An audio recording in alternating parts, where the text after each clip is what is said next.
जी ने स्मरण किया श्री ऋषभ देव जी के 9 पुत्र जो 9 योगेश्वर हैं उनका स्मरण किया। श्रुति देव जी का स्मरण किया कवित्व के माध्यम से, जो मिथिला जी में रहते थे और इनके घर जब भगवान श्री कृष्ण पधारे हैं तो प्रेम में भर करके नाचने लगे। इनको होश ही नहीं रहा कि इनके साथ में आए हुए इन महान जो संत हैं उनको सम्मान करना चाहिए। भगवान श्री कृष्ण ने जब कहा कि हमसे बड़े हैं ये, तब फिर उनकी पूजा में उनके प्रेम में डूब गए। श्री श्रुति देव ब्राह्मण देवता।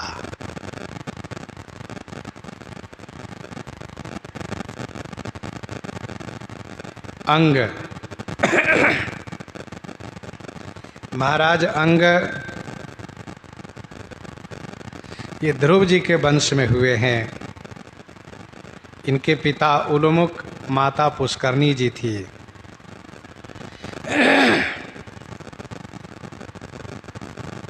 महाराज अंग ने पुत्र प्राप्ति के लिए यज्ञ किया और उस यज्ञ से पुत्र प्राप्त हुआ, परंतु इनकी जो पत्नी थी, महाराज अंग की पत्नी जो थी, ये मृत्यु की बेटी थी। इनका नाम था सुनीता। तो महाराज अंग के पुत्र नाना के प्रकृति के हुए, बड़े दुष्ट स्वभाव के हुए, जिसका नाम बेन था। वह बड़ी निर्दयता के साथ पशु और पक्षी तथा प्रजाजन को मार डालता था, मार करके हंसता था। प्रजाजनों में इतना भय व्याप गया कि लोग डर जाते, बेन आ रहा है, बेन आ रहा है, भागते थे। महाराज अंग ने समझाने का बहुत प्रयास किया, नहीं माना, नहीं समझा। इनको बड़ा क्लेश हुआ और मन ही मन सोचने लगे कि भगवान उन पर कृपा करते हैं जिनको नालायक बेटा देते हैं। लायक बेटा हो तो उसके प्रति मोह हो जाता है, छोड़ते नहीं बनता है। नालायक पुत्र से मोह अपने आप टूट जाता है। मैं चल रहा हूँ, रात्रि में छोड़ के भाग गए। लोगों ने खोज किया, नहीं मिले। अंत में बेन को ही राजा बना दिए। एक तो वैसे दुष्ट, राजपद पाया और दुष्टता शुरू कर दिया, घोषणा कर दिया हम ही भगवान हैं। ऋषियों को गुस्सा लगे, हुंकार करके मार दिए। बेन का कोई पुत्र नहीं था। बिना राजा के राज्य में अराजकता फैल जाती है, राज्य का संचालन होगा कैसे? इसी बात को लेकर के ऋषियों ने इनके शरीर को मंथन किया, जिससे महाराज पृथु हुए, जिनका नाम आगे पंक्ति में दिया है स्वामी नाभा गोस्वामी जी ने। भागवत जी में इन सभी कथा बहुत विस्तृत से है। नाम आया है मुचकुंद राजा की। मुचकुंद राजा सूर्यवंशी राजा मांधाता के पुत्र थे। मांधाता के पुत्र थे। ये तो कुबेर पर भी एक बार हमला कर दिए थे। फिर इसके बाद देवासुर संग्राम में देवताओं की सहायता के लिए मुचकुंद गए। बहुत लंबे समय तक युद्ध किया इन्होंने। युद्ध समापन होने तक, देवलोक का युद्ध समापन हुआ, भूलोक में काफ़ी समय बीत गया। देवताओं ने कहा मुचकुंद से, महाराज आपके परिवार में कोई बचा नहीं, अब सब काल के हवाले हो गए।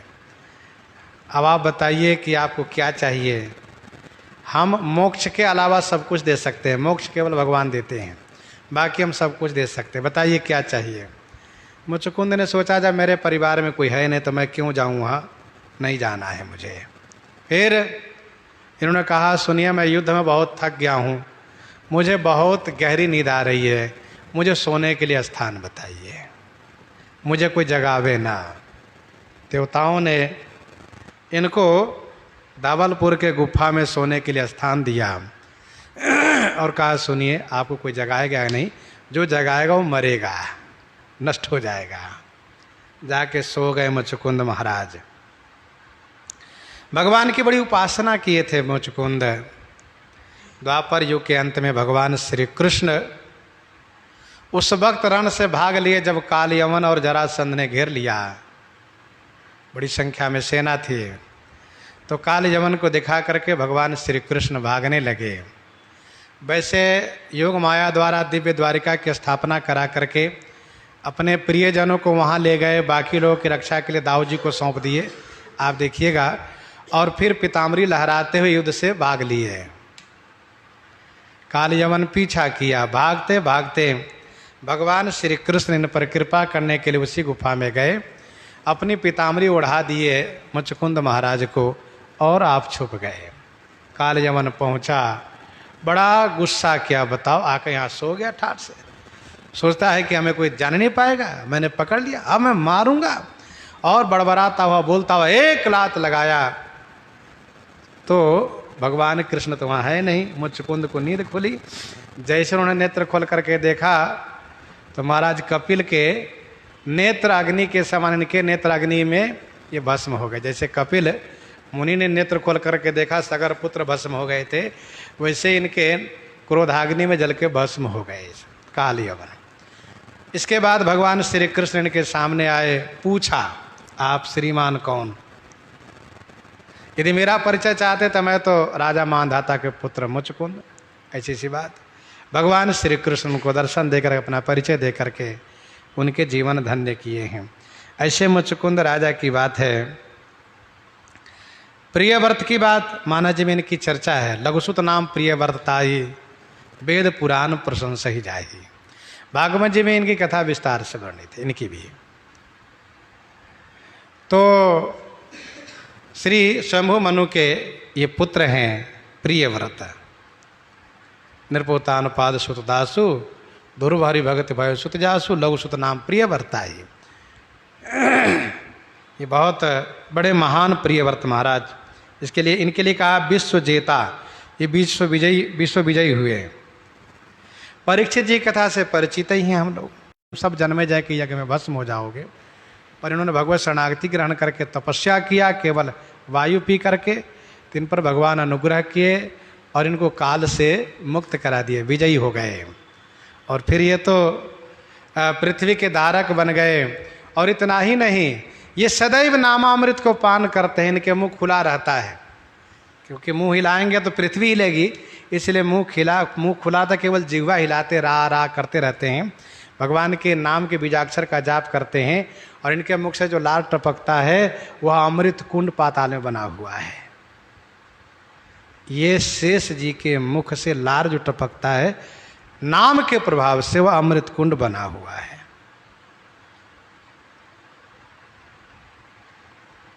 सूत जी की कथा भी प्रसिद्ध है। माता ब्राह्मणी और पिता क्षत्रिय से इनका जन्म हुआ। ये सूत हुए पुराणों के वक्ता। भगवान वेदव्यास जी की कृपा इन पर असीम है। ये सभी पुराणों के वक्ता हैं और इनकी श्रोता है शौनक आदि 88,000 ऋषि।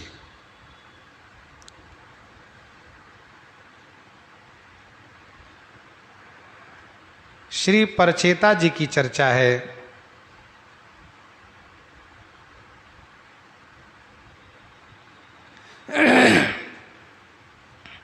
श्री परचेता महाराज पृथु के वंश में हुए, महाराज पृथु के वंश में हुए। प्राचीन बरही के रानी सतद्रुति, प्राचीन बरही के रानी सतद्रुति के गर्भ से इनका जन्म हुआ। नाम है परचेता। ये 10 भाई हैं, एक जैसे हैं, एक शकल के, एक गुण रूप के एक जैसे हैं।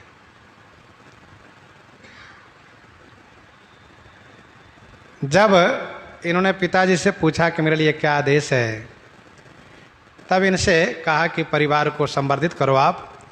इन्होंने पुत्र प्राप्ति हेतु तपस्या के लिए स्थान ढूंढना शुरू किया कि समुद्र किनारे एक बहुत बड़ा सरोवर दिखाई दिया। वहीं पर भगवान शिव का दर्शन हुआ और भगवान शिव सपरिकर पधारे, उनकी स्तुति इन्होंने की। तो भगवान शिव ने इनको एक स्तोत्र बताया, स्तोत्र दिया। कहा स्तोत्र के प्रभाव से आपके मनोरथ पूरे होंगे, क्योंकि आप पिताजी के भक्त हो, पिताजी के वचन के पालन करने वाले हो, पितु आज्ञाकारी हो। ऐसा कह के भगवान शिव अंतर ध्यान हो गए हैं। तो उसी के जप के प्रभाव से ठाकुर जी इनको दर्शन दिए हैं, भगवान दर्शन दिए हैं। इसके बाद इनका विवाह हुआ है मरीषा नाम की कन्या से, मरीषा नाम की कन्या से, जो परमलोचा नाम की अप्सरा, जो इंद्र के कहने पर कंडू ऋषि की तपस्या भंग करने आई थी। तो परमलोचा कंडू से मरीषा का जन्म हुआ था। इसी मरीषा से विवाह करने के लिए भगवान का आदेश हुआ। इसी मरीषा से इनका विवाह हुआ। भगवान ने कहा कि वह दिव्य हैं और फिर वह आपके प्रति बहुत श्रद्धा रखेंगे। तो प्रचेता 10 भाई के बीच में एक पत्नी है जिनका नाम है मरीषा, और 10 के प्रति ये बहुत प्रेम रखती है। इस प्रकार से पुराणों में इनकी कथा वर्णित है। कथा यहाँ तक है कि यही प्रचेता मरीषा से दक्ष ने पुनः जन्म लिया इनके गर्भ से, मरीषा के गर्भ से। प्रचेता पुत्र कहलाए दक्ष दोबारा। कब? जब ये यज्ञ में नष्ट हो गए, मारे गए, तब। इस प्रकार से प्रचेता का परिचय है। प्रचेता जी महान तपस्वी, भगवान के बड़े प्रिय भक्त हैं। भगवान शिव की इन पर कृपा है, ऐसी चर्चा है। आपने सुना कि श्री शत्रुपा, जैसे शत्रुपा जी का नाम है, तो शत्रुपा जी का परिचय है। जैसा कि आप जानते हैं कि श्री ब्रह्मा जी महाराज भगवान की आज्ञा से सृष्टि का विस्तार चाह रहे थे। सृष्टि का विस्तार हो नहीं पा रहा था। मानसिक सृजन कर रहे थे, लेकिन उससे विस्तार नहीं हो रहा था। तब उनके शरीर के 2 भाग हो गए, और 2 भाग हो गए, जिसमें दाहिने भाग से मनु जी, स्वयंभू मनु, और बाईं ओर से श्री शत्रुपा। दोनों का जन्म हुआ और दोनों का विवाह हुआ। गोस्वामी जी ने लिखा, स्वयंभू मनु और शत्रुपा जिनते भई नर सृष्टि अनुपा। इन दोनों से अनुपम मानवीय सृष्टि हुई। ये श्री शत्रुपा जी है, और इन्हीं की त्रयसुता, इनकी 3 बेटी हुई, 2 बेटे 3 बेटी हुई। और इन्हीं से संसार में खूब सृजन कार्य बढ़ा। 2 बेटे हुए उत्तानपाद प्रियव्रत, और 3 बेटी हुई आकुति, प्रसूति, देवहूति। देवहूति करदम मुनि के नारी हुई, आकुति रुचि प्रजापति की नारी हुई, और प्रसूति दक्ष प्रजापति की पत्नी बनी। सुनीति ने, हे वत्स तुम भी भक्त वत्सल विष्णु का आश्रय गहो,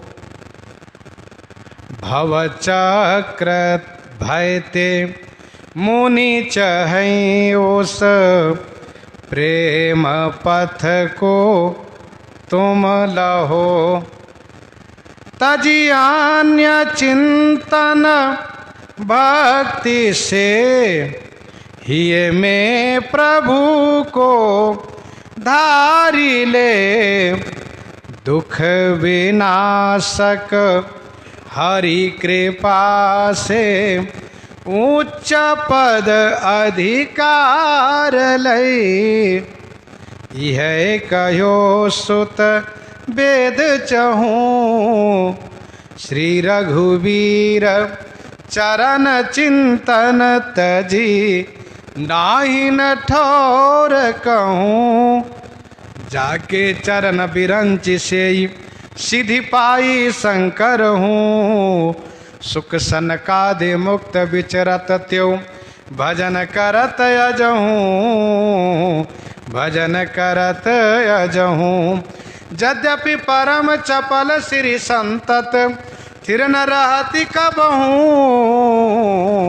हरिपद पंकज पाई अचल भई, करम बचन मनहूँ। करुणा सिंधु भगत चिंतामणि, करुणा सिंधु भगत चिंतामणि, शोभा सेवत हूँ। और सकल सुर असुर ईस सब, खाए उरग छहूँ। सुरुचि कहो सोई सत्य तातयति, सुरुचि कहो सोई सत्य तातयति, परुष वचन अजहूँ। तुलसीदास रघुनाथ विमुख, नहीं छूटे विपत्ति कबहूँ। नहीं छूटे विपत्ति कबहूँ। ये है श्री सुनीति जी। और श्री सती जी दक्ष की पुत्री, भगवान शिव की अर्धांगिनी श्री सती माता, जिनकी कथा मानस जी में, भागवत जी में वर्णित है। दंडाकारण्य में श्री राम जी के दर्शन के बाद इनको मोह हो गया और इसके बाद इन्होंने भगवान शिव के कहने पर परीक्षा तो लिया, परंतु परीक्षा लेने में गलती हुई, जिसे भगवान शिव परित्याग कर दिए। परिणाम स्वरूप इन्होंने पिताजी के यज्ञ में जाकर के शरीर को परित्याग किया। दोबारा शैलराज हिमाचल के घर में इन्होंने जन्म लिया। देवर्षि नारद जी के मार्गदर्शन में तप किया और फिर भगवान शिव को पति रूप में प्राप्त करके और उनसे श्री राम कथा के संबंध में प्रश्न किया, जो कथा हम और आप कथन श्रवण करते हैं। भगवान शिव से उन्होंने श्रवण किया है। श्री मंदालसा जी, इनकी कथा भी बड़ी विचित्र है। विश्वावसु गंधर्व की कन्या ये श्री मंदालसा जी है। इनको उपवन से ये राक्षस असुर पाताल केतु जिसका नाम था, उसने हरण कर लिया और ले जाकर के पाताल में रख लिया। वहीं उनकी एक सखी मिल गई जिनका नाम था कुंडला। श्री मंदालसा की सखी मिल गई कुंडला। कुंडला के मिल जाने से बड़ा सहारा मिला।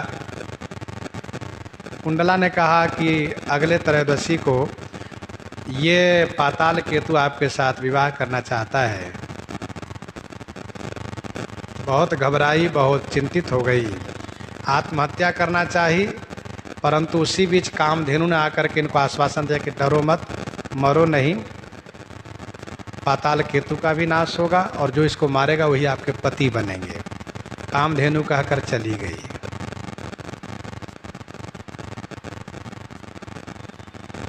इधर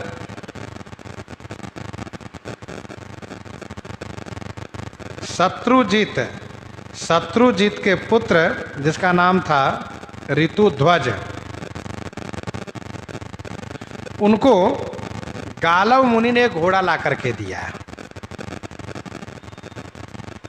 पाताल केतु इनको बहुत त्रस्त कर रखा था गालव मुनि को, तो भगवान सूर्य की कृपा से इनको एक घोड़ा प्राप्त हुआ और भगवान की प्रेरणा से, उनके आदेश से ही ये गालव मुनि आए हैं ऋतुध्वज के पास और उनको घोड़ा दिया है, कहा है इस पर चढ़ो, अब आपका नाम हो जाएगा कुबलयाश्व। इसका नाम है कुबला, घोड़े का नाम है, कुबलयाश्व आपका नाम होगा। और इस घोड़े पर चढ़ करके आपकी सब जगह गति होगी और आप पाताल केतु को जाकर मारो, ये आदेश हुआ।